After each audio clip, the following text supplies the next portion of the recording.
UKLO 1 year masters. No IELTS required up to 5 years visa. High visa success rate. So అసలు ఎవరికి అర్థం కాలేదు అసలు ఇటువంటి సినిమాలు ఉంటాయా అని తెలుగులో తీస్తారని కూడా తెలియదు వాళ్ళకి వచ్చిన జనరేషన్కి ఇరగబాదేసింది. మీ స్వర్ణక్క షూటింగ్ టైంలో నేను కూడా వచ్చా. ఇప్పుడు రోజా అవును. బాగా ఫైర్ బ్రాండ్ కింద అంటే ఆ మార్పు అసలు రోజాలో మీరు ఎక్స్పెక్ట్ చేసిన మేము ఎక్స్పెక్ట్ చేయాలి. ఎప్పుడు అంతలా మార్పు వచ్చి ఆవిడ మినిస్టర్గా అవటం ఇలా అవటం దాని గురించి రోజా గురించి మీరు ఏం చెప్తారు? ఏం లేదు, మనిషికి ఒక ఆస్పిరేషన్ ఉంటుంది. ఆ అమ్మాయికి ఎందుకు వచ్చిందో తెలియదు రాజకీయంగా. మొదట తెలుగుదేశంలోకి వెళ్ళినప్పటి నుంచి అప్పట్లో నేను వద్దని చెప్తా ఉండేవాడిని, ఎందుకు నీకు రాజకీయాలు అని చెప్తా ఉండేవాడిని. బట్ అమేజింగ్, తెలుగుదేశంలోకి వెళ్ళి తెలుగుదేశంలో ఏదో ఒక మహిళా నాయకురాలు ఏదో అయ్యింది కొంతకాలం. అక్కడి నుంచి ఈ పార్టీలోకి వచ్చింది, ఈ పార్టీలోకి వచ్చినాక ఎమ్మెల్యే, ఎంపీ, మినిస్టర్ అయిపోయింది.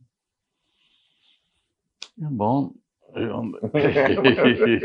సినిమా వాళ్ళు రాజకీయాల్లోకి వెళ్ళటం, రాజకీయ నాయకులు సినిమా వాళ్ళని విమర్శించడం, దాని గురించి సినిమా వాళ్ళు రాజకీయాల్లోకి వెళ్ళటానికి అసలు ఎందుకు అబ్జెక్షన్ ఏంటి? మన మనుషులమే, మనం సిటిజన్స్, భారత పౌరులం మనం. సో ఈ ప్రతి పౌరుడికి మన కాన్స్టిట్యూషన్ ప్రకారం ఏ పనైనా చేసుకోవచ్చు. ఎక్కడైనా, ఏ రాష్ట్రంలో అయినా, ఎక్కడైనా, దేశంలో ఎక్కడైనా కాన్స్టిట్యూషన్ నెంబర్ ఏదో ఉంది, 1920 ఏదో ఉంటుంది. దాని ప్రకారం నేను ఏ పనైనా ఎక్కడైనా చేయొచ్చు చట్టబద్ధంగా.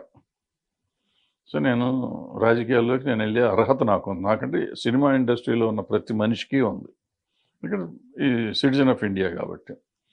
ఇకపోతే రాజకీయ నాయకులు సినిమా వాళ్ళని అనటానికి వాళ్ళకి అర్హత లేదు. సినిమా వాళ్ళు కేవలం వ్యాపారం చేసుకుంటానికే వచ్చారు ఇక్కడికి.